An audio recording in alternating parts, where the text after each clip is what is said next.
And I'm your host, Danielle LaCourth, with Dr. Buzz, my favorite person in the world. And on today's episode, we're going to have Dr. Andy Barlow. I'm so excited. It's called The Code Breaker, and we're going to talk about Code One. So, Dr. Andy Barlow, is so great to put a face with a name. I've talked to you several times. Dr. Buzz talks very highly of you. We have several people that talk very highly of you. Yeah, Um, yeah, yeah. Dr. Barlow has a cult following. He's very yeah. smart. He trains doctors all over. Yeah, You actually train doctors in probably almost every state. yeah. I've known you for I don't even know how many years, a long time. But Andy's a very smart person, and not only does he help his patients, but he also educates doctors so they're better able to help their patients, which is a pretty cool thing. Well, Andy, tell us a little bit about yourself and how you got into this. And Okay. I'm so excited to talk about your book too. All So, right. Yeah. Well, and Danielle, thank you very much. And how I got into everything is actually I wrote a lot of that in my first book called License to Heal, What to Do When Traditional Medicine Has Failed. And I talk about my history growing up. It's kind of funny because we had the Republican convention last night, and J.D. Vance was talking about the way he grew up, and it wasn't He's a quite that Buckeye, you bad know for that, me, right? but He's a do I Buckeye, now? He's a Buckeye. He lives right Oh around. He yeah, used to live oh right yeah. around here. Yeah. Yeah, and Mhm. so I didn't know where Middleton, Ohio was, and I looked it up last night. Yeah, it's like right between Cincinnati and Columbus, I believe, something like Yep. that. So, Yep. and so I can relate to him because my mom and dad divorced when I was 10. He didn't have anything to do with me. And you grew up, you had a mom. Thank God my mom wasn't a crackhead or a drug dealer. And I tell people all the time, I did have a drug problem growing up because my mom used to drag us to church. She drug us to church every Sunday and Wednesday. So anyway, That sounds uh, like Daniela. it is.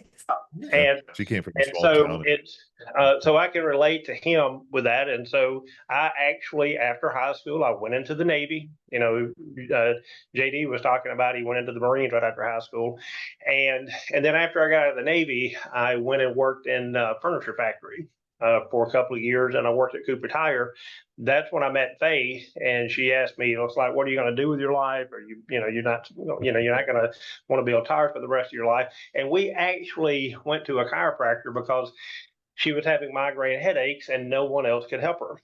And so that experience going to the local chiropractor here, he said, well, the body's a self-healing, self-regulating organism, and the body has the ability to heal itself. And I'm like, yeah, all that sounds great, but can you deliver the goods? And then 2 weeks later, she has no more headaches. And I'm like, wow.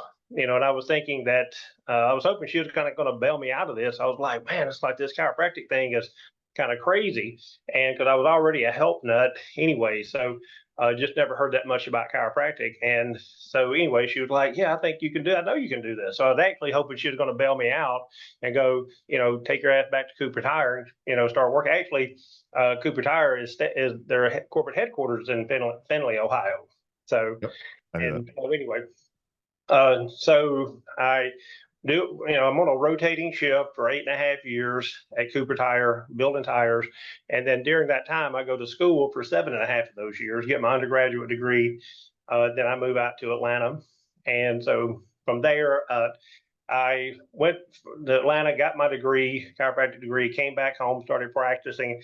About 3 years into it, kind of bored out of my mind. They also had a thyroid problem, and I was trying to figure out what was wrong with that. Come to find out through my studies, she had Hashimoto's, and I talk about that in my first book, kind of in my second book. And I started going to the Carrick Institute of Functional Neurology. And so I got my diplomate in 2009. And, like anytime you finish, that many years of going to school, you think, well, I made it, I'm done, I don't have to study anymore. And lo and behold, I find out to fix these neurological problems, you actually have to deal with metabolic care as well. So, and then that's where later on, that's when we met Buzz. Back in the day, he was talking about mesenchymal stem cells, and that's back when we were actually getting into it. I think it was around 2016, 17, something like that. And we've known each other, hung out. He's been to my seminars. I've been, and he's, we just we've been around since 2016 or 17. That's how long we know each other. And then Yep. I wrote my second book, then my third book, and I coached doctors all over the United States. I actually started coaching in 2008. This is my website if anybody was interested in that. It's called barlowbrainandbody.com. So what I do with this is I take functional neurology, functional medicine, and regenerative medicine, and I kind of call that the trifecta of healthcare. And so, and I'm actually this weekend of this recording, I'm giving a seminar. I've got doctors flying in from all over the United States to actually start this level 1 process of how do we go from just seeing back pain and neck pain patients to literally seeing people with, no joke, seizures, movement disorders, Parkinson type symptoms, early onset dementia, and actually helping these people. Not like, oh, I'm sorry, your life is ended, it's over with, but what do we do to actually improve the quality of this person's and this human being's life? And so that's on my Barlow Brain and Body Institute. Here is my, you can go on Amazon, License to Heal. This is the #1 best-selling book. This is my first one, Highway to Health. And one of the things, the biggest thing I talk about in Highway to Health is you have a bi-directional pathway from your brain to your gut. And that message is called the vagus nerve. And one of the things through my studying and actually writing this book, I discovered that when people have insomnia, they have anxiety, they have depression, ADD, ADHD, one of the biggest reasons that they're not getting help is nobody's looking at their gut health. Right. And see, when you have gut health issues, that is one of the leading causes of inflammation. It's one of the leading causes of neurological disorder, and that had to do with brain or peripheral nervous system, osteoarthritis. Your body can't heal properly because 70% of your immune system is in your gut. It's called the gut-associated lymphatic tissue, or short for GALT. And then we have malabsorption issues, so people can't actually have the substrate that they need to actually rebuild and regenerate their body. So that's what this book is about. And then this is my code breaker. And the reason I came up with the name Code Breaker, I actually had another name for the book. And then after going through writing my book, I realized that everybody has a specific code. Just like when I do outside talks, I did an outside talk Monday, and the guy that was sitting on the front row, I just said, hey, here's my cell phone. I want you to unlock this phone for me. Okay. And of course, he's sitting here and it's like, can't do it. And see, the simple thing is, see, this phone has only 6 codes. They have to be punched in the right order, sequential order, but it's only 6 codes. And that's what you have to unlock it. Now, see, my code for my phone and Buzz and Danielle more than likely would be completely different. And this is what I want people to understand is that's why I came up with the name Code Breaker, is because even though my phone may look exactly like yours, and the analogy that I use is you may have the same symptom as 10 other people. However, the neurological disorder that we find doing the 7-point brain body gut exam, doing the metabolic testing, and doing the regenerative medicine is going to be a different code that we're going to have to unlock, just not like unlocking your phone. And I'm sorry. No, I love that. That's okay. Great. I love that. That's great. Yeah, and see, in Mississippi, we do come up with some creative ideas every once in a while. So, yeah, but but see, people can understand those analogies, and what I'm able to do if I had a gift in life, if you will, if God gave me a gift, would be able to take this complex system like with neurology and metabolic care and then make it in a way that people can actually understand it, because there's nothing more boring than listen to me lecture at an outside talk at the Rotary Club for 45 minutes and talking about just mundane, throwing up scientific research after scientific research, and people are like, geez, when is this guy going to shut up? So it's being able to connect with people, making sense of it, and then using this phone like for the code breaker, because I've discovered that there's 7 codes that each person could have. I'm not saying everybody's got nobody has all 7 codes, but then down each one of the codes, there's actually subcategories. Like, for example, when we deal with inflammation, that's code #1 in the book. So inflammation, one of the major drivers of that would be leaky gut or leaky gut syndrome. I think this is what patients don't know, and doctors don't know in most cases. Would you think it's fair to say, Andy, that most people that don't do anything to maintain that have a leaky gut at some point in their life if they don't have, if they're not aware of this and don't think it's a thing? I'll give you an example, and that's a good point. The answer is yes. Okay. There's a couple of analogies I can give you. One is whenever I take radiographs of patients, one of the things that I do is I always look at their AP lumbar spine, and no matter, I don't care what they come in with, because see, you shouldn't be able to see the gut on X-rays. It should just be a haze gray. But see, when people when you come in and you start looking at the gut along with the spine, you go, wow, look at this huge black hole that you have in here. There's multiple of them. And see, there's something wrong with our gut. It's not functioning properly, and it could be leaky gut. It could be small intestinal bacterial overgrowth. It could be dysbiosis, or it could be irritable bowel syndrome. Now, so what we do is at our clinic, when I see gut health problems, we test for all of those. We do metabolic testing on all of those. Okay. And the reason, I'll give you an example, is I had a lady call me up probably 2 weeks ago, and she goes, well, my doctor tested me for small intestinal bacterial overgrowth, SIBO, and he said it was positive, and I did all the detox, and I still have a problem. And I go, see, that's the problem, is he's just looking at one area. And we look at 4 areas. We look at leaky gut, SIBO, irritable bowel, and dysbiosis, because I said, what if you have leaky gut? Because 90% of Americans have that. And see, that's really easy to Google. You just go, how many Americans, percentage of Americans have leaky gut? And research shows 80 to 90%. And see, that's one of the major driving forces of inflammation and autoimmune disorder. And that's what I write about. The new discoveries with leaky gut is there's 3 things that triggers autoimmune disorder. Number 1, you got to have the gene for it to start with. Number 2, there had to be an environmental trigger that turned it on.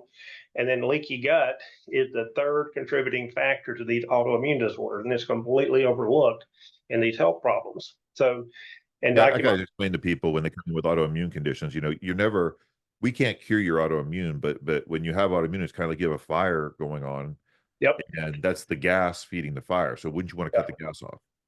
And I use that analogy in my book. So like with gluten gene and gluten sensitivity and celiac gene, okay, you are born and you die with that gene if you have it. Okay. It's from conception to grave. All right.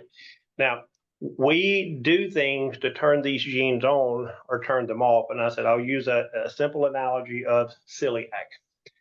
Celiac is a gluten sensitivity gene. How do you turn that gene on? You eat gluten. Okay. You can't drink water. You can't eat, if you eat hamburgers, you can't eat a broccoli and turn that gene on. The only way you can turn it on is by eating gluten. All right. Now, the way you turn that gene off is you remove gluten from your diet. That's the only way. And see, so we take any neurological disorder, just like people with MS. One of the and this is not known by most people, but you can Google it, and I actually run this test. But people with MS, one of the major driving forces is gluten sensitivity, and there's a protein in milk that's called milk butyrophilin. And that milk butyrophilin looks exactly like the myelin sheath in your nervous system. So if you have an autoimmune disorder to this milk butyrophilin and your immune system attacks it, it also attacks your myelin sheath. And so you remove milk from the diet. I'm not saying that it's milk for everybody, because it's not. I had 4 MS patients come in last year. 3 of them had an autoimmune disorder to milk butyrophilin, and the molecular mimicry, it looks just like myelin. So your immune system goes and attacks that. You get rid of the milk butyrophilin. It's just like if you have a celiac gene, you don't cure the celiac gene, you remove the trigger. And once you remove the trigger, then see the symptoms and the inflammatory processes abate, and we don't have this problem anymore. And all we have to do is just use that simple. We just use that simple analogy across every spectrum. But see what of autoimmune disorders, and that is we have to do the metabolic testing to find out what uniquely is turning your system on. If we find those triggers and we remove those triggers, then we're able to allow the body to heal. Okay.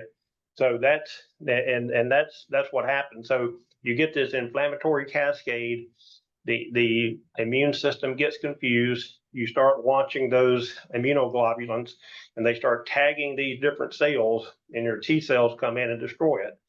And see, the thing with gluten is, like, I'm giving a seminar this weekend, and one of the big parts I'm going to be hitting is on gluten. Okay, because I have ran this gluten gene test for 18 years. I write about that in my second book, okay, on Highway to Health, okay. And when I started writing the book, I'd only had 3 patients in 17 years. I've been in practice now for 24, but I've been doing this test now for 18 years. But when I wrote this book, I'd had only 2 patients that didn't have a gluten gene or a celiac gene. 2 out of the thousands of tests that we ran.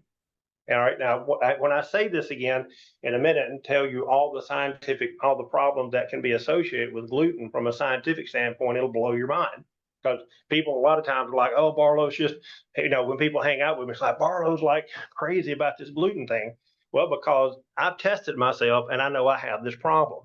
My wife has this problem. And the thing is, every patient that's been in my clinic that I've tested for the last 18 years has had gluten gene or celiac gene, except for 3 of them. So let's go through this. If you have a gluten sensitivity problem, hugely inflammatory to the whole body. But what this thing can cause is ataxia. So when people don't know what ataxia is, it's like you look like you have a balance problem like a drunk person. Okay. Apraxia. Apraxia, I do a test where I have a patient do rock, paper, knife, and I want to see if they can follow that movement. Because if you have apraxia, you can't turn these motor systems on. And I'm not saying gluten is the same for everybody, but it's one of the major triggers. Okay, we're not a monomodal type of system in this clinic. We don't just treat one thing. We treat from a whole cascade of metabolic disorders. So I don't just look at gluten sensitivity. We look at mold, we look at dental pathogens, we look at gut parasites, and so that's how we're able to help people. So just from gluten sensitivity, ataxia, apraxia, here we go, MS, multiple systems atrophy, which can cause your whole autonomic nervous system to break down, migraine headaches, myoclonus, where you start to get these weird kind of jerks.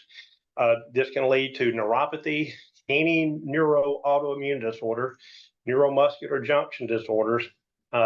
This can lead to any movement disorders from Parkinson's to restless leg, and any psychiatric disorder. So see, these psychiatric disorders that people are suffering with, how many are actually looking at their diet to solve this problem? It's just drug, put them in a psych ward and leave them alone. And so see, these are the major drivers of inflammation, and that's why we actually have to test this. Now, when we do our metabolic testing, let me drop this down right here.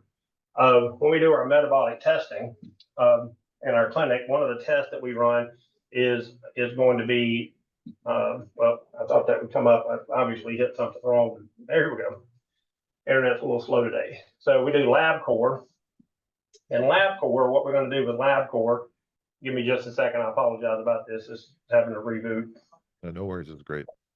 But with LabCorp, what we would do if this, here we go. All right. So with LabCorp, what we're going to do is, number one, is we're going to look at our A1C. All right, our A1C, you got to know the numbers. You got to be 5.3 or below. All right, that's your blood sugar. Now, one thing that patients don't know and most doctors don't know is when this number gets too high, you have what is called advanced glycosylated end products, okay, or AGE, advanced glycosylated end products. Now, what this does, this destroys the proteins around your red blood cells. It also destroys the capillary beds inside of your blood. If this, so A1C is not just looking at diabetes; it's also looking at inflammatory markers as well. So we've got to address that. Literally, I went over some blood work this morning with a gentleman, and he's the first guy in months that I've seen that his glucose level was normal and his A1C was actually normal. When I say normal, 85 to 99 for glucose and below 5.3 for your A1C. C-reactive protein, okay, that needs to be 1.0 or below. This is an inflammatory marker. And see, I've had people come in here and this thing be like 13.6. And nobody can figure out what's wrong with them. Okay. Yeah, we had the same thing. They'll come in here and they have back pain or neck pain. You're not going to fix that stuff with the C-active proteins that high. You know what I'm saying? So And and Everything Bud, connected. that's what I hear from doctors all the time is they're trying to have a neuropathy clinic or a knee pain clinic, and it's like, well, what are you doing about inflammation? What are you doing about their blood sugar? And it's like nothing. And I'm like, that's why your practice is terrible, because Right. this is not the old BJ Palmer days when we didn't have all these toxins. You got to these people coming into your clinic is literally a garbage, toxic waste dump. And how do I know this? Because I do the test on them. So we've got to figure out again. We've got to detox them. We got to find out what the triggers are. So all of these lab tests here are just saying you have inflammation. It's not telling you why you're having inflammation. Right. And so see that's what all these other tests are needed for, so we can find out the why. This is just saying, this is like I use in my book, like the Titanic when the ship was going down and they're sending the flares up and saying, hey, distress signal. Right. This is saying distress. This is a 911 call. It's just saying the house is on fire, but it's not telling you why. Then we have homocysteine. Yep. Okay. And actually, the newest studies show that this needs to be 6.0 or below. And see, well, somebody can say, well, homocysteine, it just says that, you're B12 deficient. Well, that's true, but do we have autoimmune disorders to our parietal cells that's causing this problem, which means we're not producing enough hydrochloric acid from malabsorption? Do we have intrinsic factors not able to transport B12 into the bloodstream? See, this is, again, it's just saying we got a problem. It's not telling us why. Because, see, this is why the code breaker is so important, because you see somebody that has their homocysteine that's off, it could be they could have a gene SNP from the is it TFR pathway. They could have parietal cells that are autoimmune. They could have intrinsic factors autoimmune. Heck, they could have all three. But see, we're just looking in one area. We're not addressing the whole person. So, You have to do the test on these people, and I know a lot of times patients are impatient, right? And, they'll come in, they'll have back or shoulder pain, and they compartmentalize and say, "Can't you just inject something into my shoulder, or can't you just adjust my neck or back?" yeah, Like, you got to dig deeper, because if people have chronic problems and these problems keep coming back, yes, there's systemic uh, inflammation, and if you don't address that, it's kind of uh-huh. like a house fire. We put the fire out, but Yep. you still got it's still smoldering. Yeah, and see, this is another example of doctors trying to treat patients when you've got this inflammation. I literally had this conversation with a patient today, and I said, because she's like, I've been to this doctor, been to that doctor, been to this chiropractor, been to that chiropractor, and it's like I go to the chiropractor, I get adjusted, and for about an hour it feels great, and then the problem comes back. And Mm. that's what I was telling her. It's like, who's addressing your gut health? Who's addressing your inflammation? And of course, the answer is nobody. And I Yeah. said, and I told the patient, I said, tell me this. I said, imagine your house is on fire, and then at the same time, you're going to rebuild it. And she's like, well, nobody would do that. And I go, I know, but see, that's what doctors are trying to do to your body. You've got this entire inflammatory cascade throughout your body, and you go to the doctor to get adjusted or get treated, and you're wondering why it feels better at the beginning. You get this kind of honeymoon effect, and Mhm. then the pain comes back because the inflammation is always going to overrule any of that long term. Well, And you remember from when we were straight chiropractors, they would say, you get addicted to chiropractic, you have to keep going. There's nothing addictive about chiropractic, but if you don't fix the underlying cause, that chiropractic problem will keep coming back. exactly. And that's what we want to do is we want to, again, it's bring this up one more time is, BJ died in 1961, chiropractic didn't, and it's one of those where we can't take that old school where we had no toxins, we are very few toxins. People back then didn't have fast food. They didn't know what that crap was. And now today you've got, but just like that talk I did at the Rotary Club, man, I just laid it out on these people. I'm like, if you want to know why you're having the health problems you're having, all you got to do is look at your plate. This is why I didn't eat with you guys today, because what is this? Fried catfish, hush puppies, French fries, and sweet tea. What part of that is going to drive optimal health? What part of that is going to drive your body's system to actually heal your body? What part of that is going to give you the substrate to heal? And I said, and on top of that, you add 40 or 50 years to that, and then you come into my clinic with all this inflammatory process and autoimmune disorder. And you've got dementia and movement disorders and joint pain, and then nobody can help you. And so again, see, sometimes people don't even realize, and this is you know, what they're doing to themselves is so devastating. And I tell people this all the time. If you control what you put in your mouth, and you control what you put in your mind and you exercise, it will totally transform your life. But what happens? People put garbage in their mouth, they put garbage in their brain, and they sit their fat ass on the couch all day and don't do anything. And they wonder why, right? In my book, I call it couch surfing. People are they're signing up for the couch Olympics, and they're practicing it like 8 to 16 hours a day. So Yeah. so, and they wonder why they have cognitive decline and they can't function as a human being anymore. So, but that's what we look at with inflammation is because it's the number one driver. We've got to get that under control. Yeah, And go back to that real quick, just so people are clear, Andy. Inflammation, in your opinion, how detrimental is that to overall for people's health? Is the systemic inflammation? okay, I'm glad you asked that. Okay, let me erase this just a second. But all I have to do here, Buzz, is as a functional neurologist, just bear with me for just a second, because this is one of the things I actually start my seminars with all the time. So when we're dealing with nerves or neurons, all right, Mhm. so to make a neuron fire optimally and function, we have to have oxygen. Okay. Yep. And so a lot of doctors do ozone therapy and those kind of things because Yep. we know that, what's those saying, you can go 40 days without eating. You can go about 4 days without drinking water, but you can only go about 4 minutes without oxygen. So see, this is why in my clinic, this is why I have a pulse ox, and we look at anemia to look at this oxygen. We've got it. Thank you. I won't need, my staff is sticking something to the door. I won't need that right now, but thank you. Thank you. All right, so glucose. See, that's why we were talking about glucose earlier, because glucose, the way I explain it to my patients when I do outside talks, and I go, I've got a C8 Corvette, love that car. But if I put diesel fuel in that car, how well is it going to run? Not so well. Okay. I put kerosene in that car, not going to run. It requires 93 octane. And see, our body to run optimally has to have that narrow window of fuel called glucose so that our body can function properly, have the energy, and heal properly.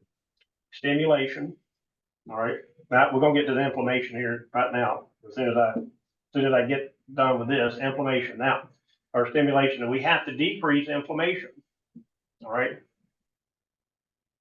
Now, what patients and doctors don't understand, if you are deficient in any one of these, you don't get enough stimulation, you can eat well. Okay. You can eat broccoli all day long and cauliflower, whatever, but you sit on your ass all day and you're still going to neurodegenerate. Okay. If you work out, you eat crap. If any one of these four here are deficient, you're going to neurodegenerate or your entire body's going to break down. Now, when it comes to inflammation, there's an acronym that I have, and it's called A, E, I, O, and L, Q. All right, that's easy for everybody to remember. A, I, O, U. That's L, Q, and that's called driving inflammation. So what is that? Autoimmune disorders. If you have autoimmunity, that's going to drive inflammation. So we got to find out what the triggers are. I, okay, infections. Okay, so you can have bacterial infection, parasitic infection, viral infection. We test for tick, Lyme, mold, all of that. Again, we leave no stone left unturned. I didn't do the E. E is environmental. Cyrex array number 11. There's a lab company we use Cyrex, and in this book I talk about Cyrex a lot. If you want to know what tests we run, you can actually go on page 66 in that book, and it gives you all the tests that we run. Okay, and some people need all those tests. If people can afford it, it's like I had a lady come in yesterday, and she goes, "Well, I don't know if I can afford you," and I said, "Well, explain that to me, because see, it's about value. It's not about affordability." She was 70 years old, and I said, it really has to do with value. How much do you value your life? How much do you want to love on your grandkids and your kids? And when you go on vacation, how much do you want to enjoy that? See, that's all value. And see, if we don't connect those dots, then patients just think it's about the money. And see, and then doctors tell me a lot of times, it's like, well, don't they already know that? No, because if they knew it, they'd be in here. You're the one that's got to connect the dots here. Just like this, if I say inflammation, virtually every doctor knows this, just nobody's put it together, like autoimmunity, environmental toxins. Then we got infections, oxidative stress. This is where glutathione, NAD, and all that comes in. See, We work that whole system right there to get this person to optimize their recovery. The food that you eat, again, that's what you put in your mouth. And then what this does, it uncouples the mitochondria. And see, when we uncouple this mitochondria, you need all of this to get the mitochondria to function properly to make ATP. And see, when we can't make ATP, then we don't have the energy, cognitive, we lose our cognitive faculties. And then we also don't have the wherewithal, the energy throughout the day from a body standpoint. So we're mentally fatigued, physically fatigued. And then we look at this and go, wow, what's your oxygen level, your glucose, your stimulation? What is your inflammatory process? And then see, you put 30, 40 years into that. Now you got something, something bad. That's what you got. Mm-hmm. So, like garbage in, garbage out. yeah, absolutely. Absolutely. So the, And you can test all of this stuff. The people have to understand, like, these are the tests never lie, right? So when you do these right. tests, something that they can objectively see for sure, Yep. and there's solutions from that testing. Then we're able to work backwards because Absolutely. everyone has a different code. What's wrong with you is not going to be the same thing with me, the same thing with Daniela. But there's no way to Yep. guess it unless you do the test. Right. And let's use something just as simple as neuropathy. Okay, I get 10 people that come in with neuropathy. Everyone, they're going to have the same type of symptom. Maybe the severity is going to be different, but they still have dumps and tingling and pins and needles in their feet. But see, when we look at this code here, all the codes are going to be different because one person may have appropriate oxygen function, but their glucose is 7.0. Okay, and then when we look at, God forbid, what would happen if this person had an autoimmune disorder to their myelin sheath? So we need to know that it's driven by gluten or milk or something in the environment. Your liver's damaged, and see, when people come in with cognitive decline, your liver being damaged can actually cause cognitive abnormalities like early onset dementia because the liver needs to be detoxed. So, and because you get too much nitrogen, you get too much anemia in your system, ammonia in your system, and then actually that's very toxic to the brain. And again, it's if people aren't looking at that, they're like, "Oh my God, you've got dementia. We got to put you on some medication." And it's like, well, you're just treating the end organ, And I want to say this, and we can kind of end with this part here if you want to. But what happens with these neurological disorders, and again, structural like knee pain, joint pain. All right, 88% of Americans have a metabolic disorder. They're inside of their body, their blood work, 88%. So 9 out of 10 people that walk in your clinic is a metabolic train wreck. Okay. And that metabolic disorder is driving their neurological system. So what happens is if we understand it from that standpoint, this person comes in with a symptom, let's say early onset dementia, everybody's trying to treat their brain and nobody's looking at the brain problem as secondary to the metabolic disorder. And see, I'm not the kind of guy that wants to say that because see, I spent 6 years of my life getting a diplomate and fellowship in functional neurology. I just want to treat the brain. But Right. we realize that these brain-based disorders are secondary to all these metabolic drivers. Okay, Yep. so and we have to address the metabolic drivers as primary to address the problems. Yeah, it's all definitely interconnected for sure. Yep, And sure you is. clinically, and like even crazy things like, well, people that come in with Parkinson's and just giving them something like NAD, like the tremors decrease significantly. Like, Yep, how could something that simple, but it's the connection, right? right. So, but once again, that's almost like a lucky shot. The better way to do it is do all the testing, Yep. figure out, where the breakdown is for that person. I'll give you an example. So we do the metabolic testing, and all right, so there's actually a bacteria that's in your mouth, excuse me, that's called Streptococcus mutans. Okay, there's another one that's called Porphyromus gingivalis. So the Porphyromus gingivalis can lead to Alzheimer's.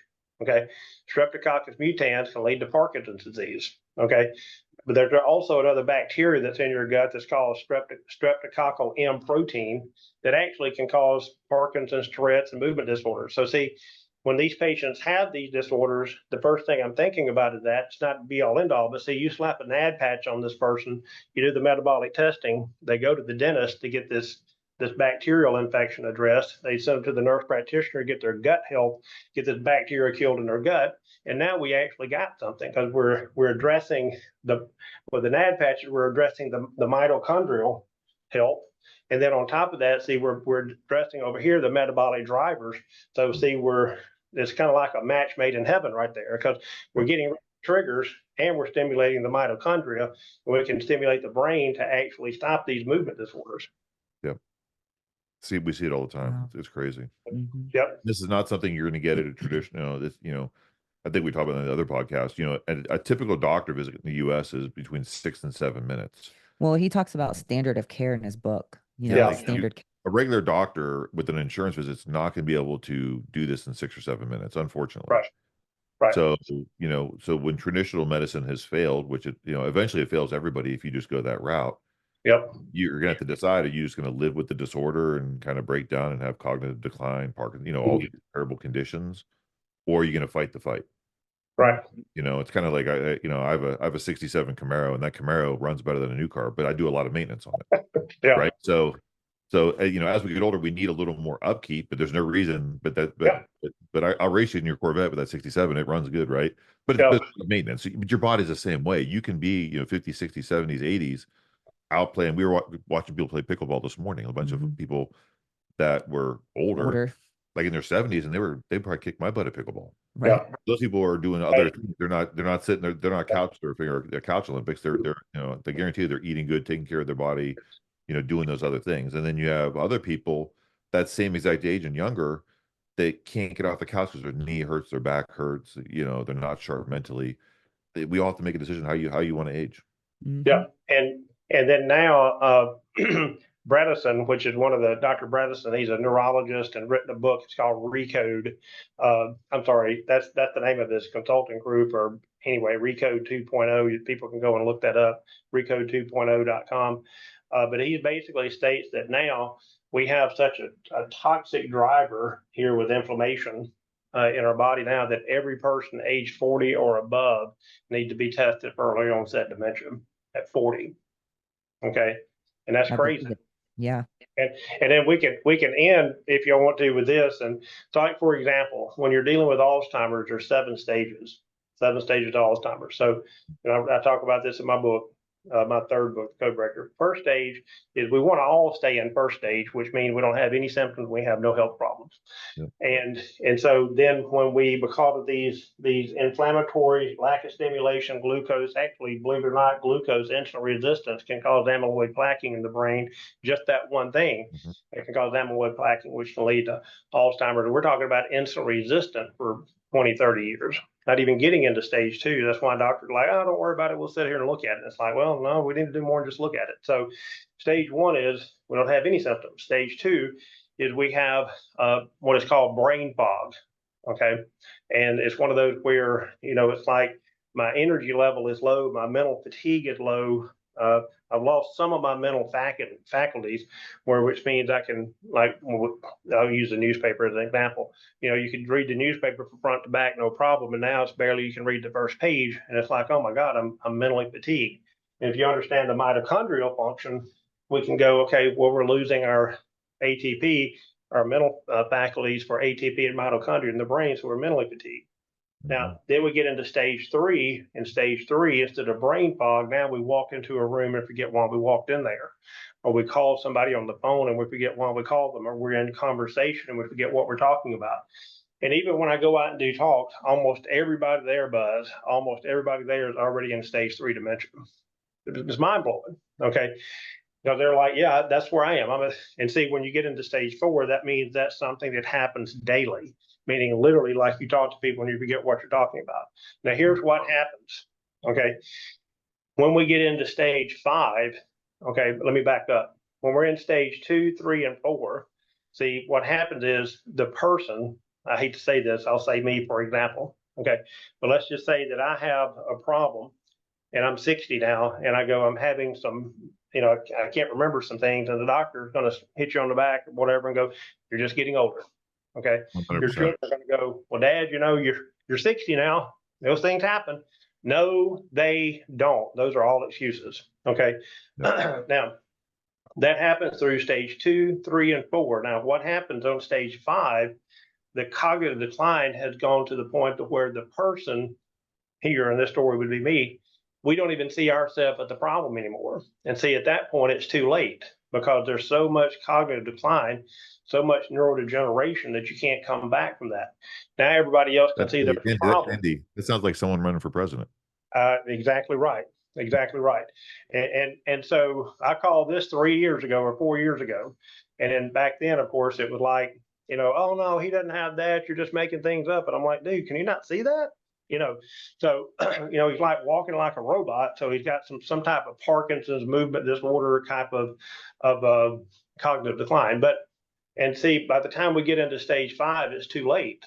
And that's what I was telling the people when I was speaking the other day. They want to know about the new Alzheimer's drug, and I'm like, it's a bunch of crap. Because the Alzheimer's is end stage. There's 7 stages, and Alzheimer's is stage 6 and 7. Why do you once you get into end stage, you can't come back from that. So why would you want to get to end stage? So there's 7 stages of Alzheimer's, and it's all wrapped up into this. So And the there key is to are catch it in the APO beginning when you have that brain fog and get tested by somebody that knows what they're doing. You got to get it fixed then. That's the best time to get it fixed. And then see, uh, and yes, see, there's an APOE, and I've run the gene test on this. That's APOE, and my parents, if I hit the lottery with this gene test, I hit APOE 22, which is like the chances of me ever getting Alzheimer's is like 0. But see, I don't go, well, I don't have the gene for it, so I'm just going to go ahead and screw off and do all this other stuff. No, I'm blessed because I don't have the gene, but I'm not going to go out here and do all these other things that can actually still cause my brain to neurodegenerate. I get paid to be smart. You get paid to be smart. Danielle gets paid to be smart. It's my job to make sure I'm functioning at my peak level. Yeah. And that's what I have to tell doctors all the time. People are looking at you, and if that person's a fat ass and they don't feel like doing anything, or they're kind of, oh, I'm hurting all the time. It's like, why should somebody come and see you when you're hurting more than the patient? It's like going to a weight loss clinic and the person giving you advice weighs more than the person that's in there, kind of thing, telling you how to lose weight. So you have to practice what you preach, for sure. Yeah. And so when we look at this, of course, I'm going to encourage people to buy my book. I'll encourage people to, you can go to my website, my contact information there. If you need to talk to me about something like metabolic care or something like that, I can do that. That's not a problem. I'll have to set a time up for you to do that. And get to my seminars. You need to learn this information because I'm excited because I definitely want to go to a seminar. I have a Hashimoto's, I have a thyroid issue.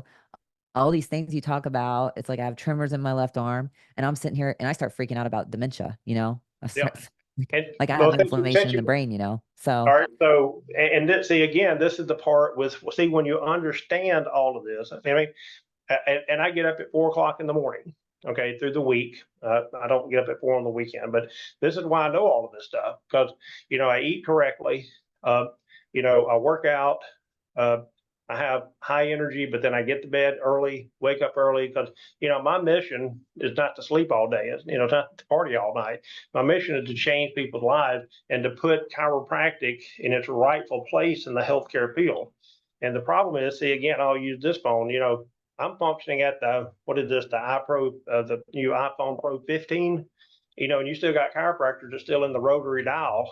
They're still up here popping necks and cracking backs, wondering why, they can't get people better. And it's like, well, come on over here. Let me show you.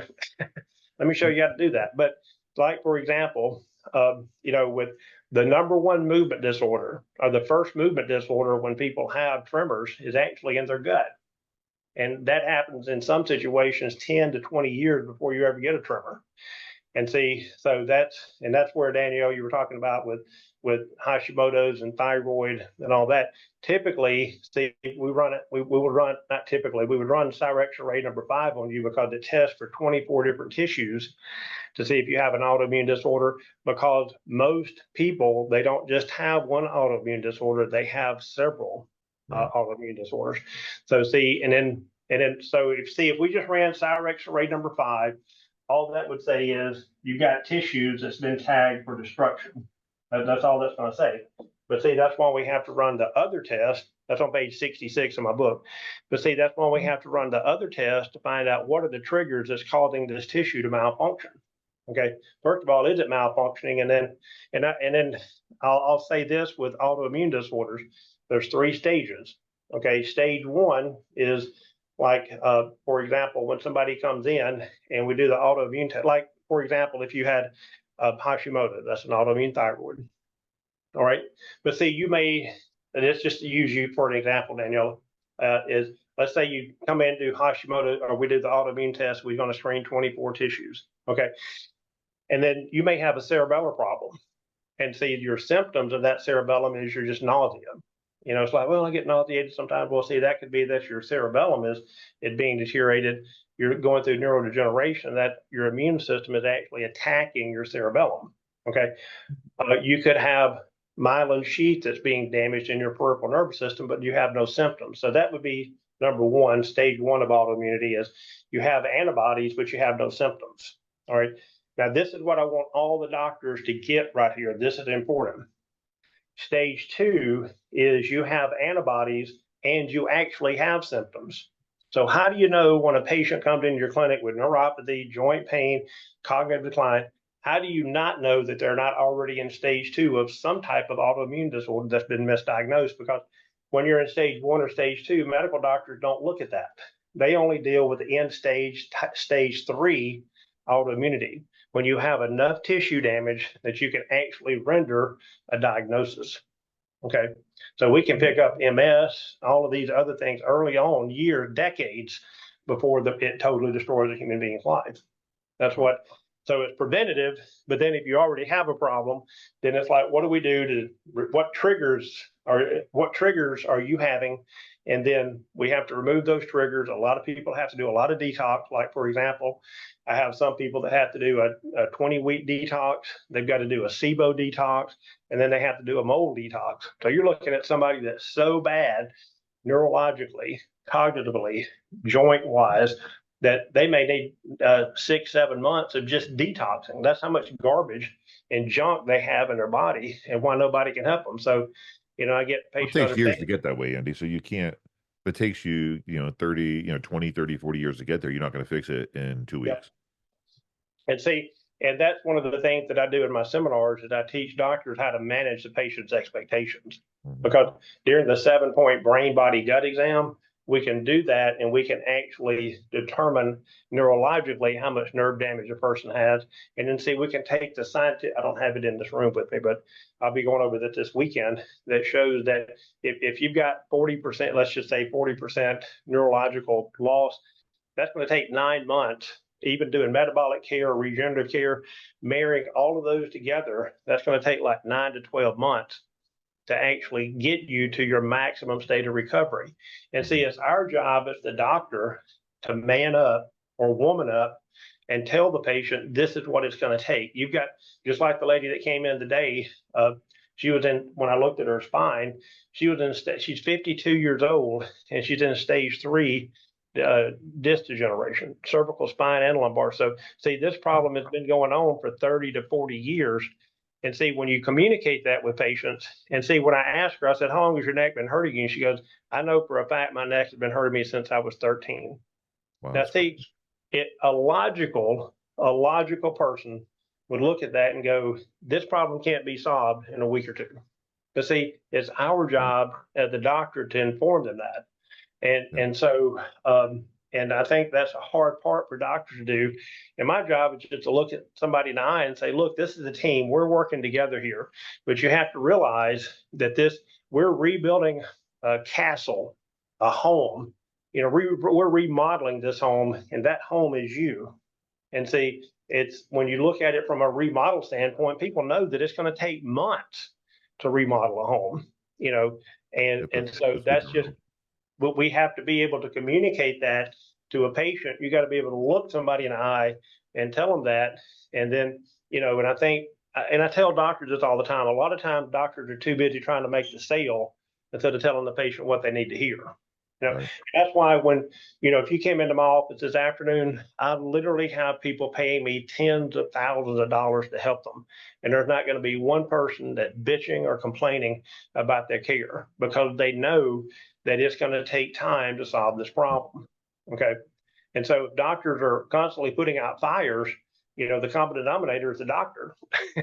The doctor has to look at his communication skills and what he's doing.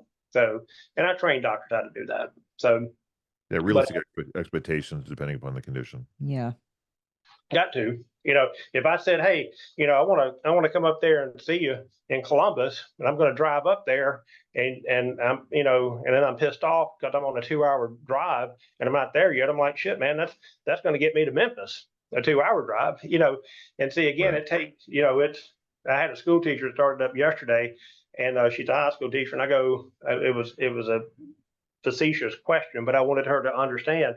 It's like, how long does it take somebody to get through, 12 years of school, to get a senior in high school? And she goes, 12 years. And I go, yeah. And see, this is the problem. Is it's going to take you 9 months for me to optimize your recovery, and there's no shortcuts to that. So Right. you can't fast track it. You've had this problem for decades, and see, but it's, you have, and this is the problem that I have to deal with doctors. It's like, again, the doctors ask me all the time, shouldn't they already know that? It's like, well, maybe, but they don't. That's our job to make that wow movement or statement, and then a patient go, I never thought about it like that before. And then realize what's the alternative too. If your body's breaking down and you don't reverse that process, I mean, the outcome's not good. Yeah, It doesn't get better. and then think about it is everybody's treating the symptom. And I tell this to patients all the time. I look through my finger right here and I go, most doctors are reductionists. And you walk in and tell them what the symptoms are, and they're just looking right here. They're not even looking at the whole room. They're not even looking at the whole body. They're just looking at your symptom, trying to figure out what drug they have to give you or what kind of adjustment they're going to do. And then again, they're not looking at the whole body, looking at the gut, looking at inflammation, looking at autoimmunity, blood sugar.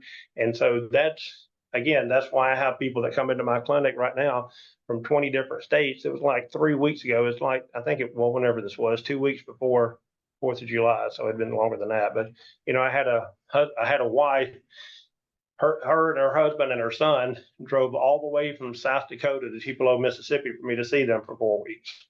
Okay. Wow. And they came in from that far because, again, nobody's been able to help them. All right. And so we do regenerative medicine. We do a 7-point brain body gut exam. We send them home with home therapy. And then we treat them metabolically, and that's how we change people's lives. And that's why people come in to see me. And people don't come in to see me because I take insurance, because I don't. They come in to see me because I change their life.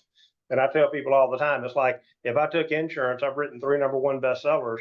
And I said, if I took insurance, I wouldn't be able to do that because I would be handcuffed by what insurance is going to do. And they're going to dictate what I do to you. And I can't do anything outside of insurance. And you know what? That model has miserably failed you. And so now we have to look outside of that, and you're going to have to take care of you're going to have to be responsible for your life and your health. And I'll tell you this, I had to smack this guy pretty hard, metaphorically speaking, of course, but he comes in and I'm like, are you a smoker? Because you can look at, you can see the brown, he had you can just tell. Yeah. And he goes, yeah, I've been smoking for 40 years. And I go, how many packs of cigarettes are you smoking a day? And he goes, 2. So I go, okay, well, I got a calculator right over here. So I go, okay. And I go, what does that number say? 116,800. And I said, that's how much money you spent trying to kill yourself. Because the reason I'm showing you this number, because most people try to convince me when we get to the financial part that they can't afford to do care. Okay. And you've already spent $116,800 to kill yourself. And you might convince yourself that you don't have any money to do care, but you're not going to ever convince me that you don't. Okay. That's and great. So again, see, this guy, he didn't do care, but that's okay because I got to smack him around a little bit. and I said, isn't it amazing that you didn't expect the government, you didn't expect Medicare, you didn't expect Blue Cross and Blue Shield, you didn't expect whatever the insurance companies are, you didn't expect them to pay for your cigarettes, and yet you paid $116,800. But as soon as you decide that you want to do something about it, it's somebody else's responsibility. Mm-hmm. See the psychological babble that go on in a person's head, and that's what I have to kind of detox the doctors from. Is 80% of sales is psychological, 20% is technical. So you've got to become a better communicator, a better marketer, and then you got to be able to connect the dots and be able to manage the patient's expectations. And then the patient has to go, "Wow, I never looked at it like that before." And then when you can Yeah, but do I think the that, way we look at people, though, Andy, I mean, I'm sure you agree. If you're alive and you're willing to help yourself, there's almost anything we can't help, right? yep, Because the body is a self-healing, self-regulating organism. yep, So when someone comes to your office or my office, I don't really care about the symptoms that much. I think, why the hell aren't they getting better? Because right. no matter what your problem is, it should be improving. And if it's not, Mm-hmm. it's our job to figure out why. Yep, that's it. That's And simple. and see, that's what I love about my job and what I do is the why is different in everybody. That's where the detective work for me comes in. That's the fun part. Is in here doing the exam and finding out what the why is and doing the metabolic testing. And then when it comes back, we sit down just like I did with this family right before lunch today. And I got to sit down and go over what their codes were. This is your code. These are your triggers. We got to remove these triggers, and then we can help your body heal. And to, like I said, to me, is just putting all the whole picture together and being a detective and figuring out what it is instead of going in there and going, "Oh, my neck's killing me or my back's killing me." And you go in there and you're pounding this guy down for 30 visits. He's not any better. Then the doctor gets frustrated because it's the analogy I use sometimes is, again, that claw hammer. If all you have in your toolbox is a claw hammer, and then at home you need some kind of plumbing done or electrical work done, and all you have the claw hammer, that's why you're frustrated in the clinic, is because all you have is that claw hammer, and you need more tools than that. You can't just go walk around with a claw hammer all day expecting to solve these problems, because it requires more than that. But it Yep. requires Yes, sir. work. It requires work and time and energy from the doctor. And sometimes I think people being people, they'd rather sit around and complain about their situation than Yep. actually be motivated, move forward, and say, "Hey, I want to better myself financially. I want to better myself as a doctor. I want to provide more for my family, Want and to I help want to more learn people. this." Yeah, you want to help more people. Yeah, absolutely. And that's that full circle of helping more people, and your bank account going up, because it's like Zig Ziglar said, if you can have anything in life you want if you help enough other people get what they want. And I took that to heart. I learned that when I was in my 20s, and I took that to heart. I believed that philosophy that he said, and that's what I've done. Is my job is to help people get what they want, and then I can get what I want. But if we look at ourselves and we put the mirror on us, then I'm not saying you couldn't be successful doing it. It'd probably just be harder. No, I agree 100%. I love that. Wow. What a good episode. That's great. Andy, thank you so Thank you. much for coming on today. I'm excited about, I was read your book, The Code Breaker, and it's great. And so I'm definitely gonna get your other two books. And I'm so glad to talk to you in person because Yeah. I've heard so much about you. Yeah. Well, So thank you. yeah, you're welcome. Anyone listening, if you have questions for Andy, you can definitely reach out to him. We're gonna put all your information in our notes below the episode. And then also, I mean, I look forward to actually going out and seeing Andy and listening to, one of your trainings and things like that. Yeah. Yeah. So, all Hopefully right. the next one, Andy, let me know when you're having your next one. Yeah. Okay. My next one is going to be in September. That'll be my level 2. Then I have another one 2 months later that's going to be my movement disorder and Alzheimer's dementia seminar. And those will be the next ones I have coming up. Okay, Oh, yeah. I awesome. definitely want to look into that though. What you So, think? Okay. yeah. Okay, cool. All All right. right. Well, Andy, thank you so much Thanks, for Andy. coming on Thank today's y'all. Thank you episode. very We'll much. talk soon. Okay. Thanks. Bye bye. Bye.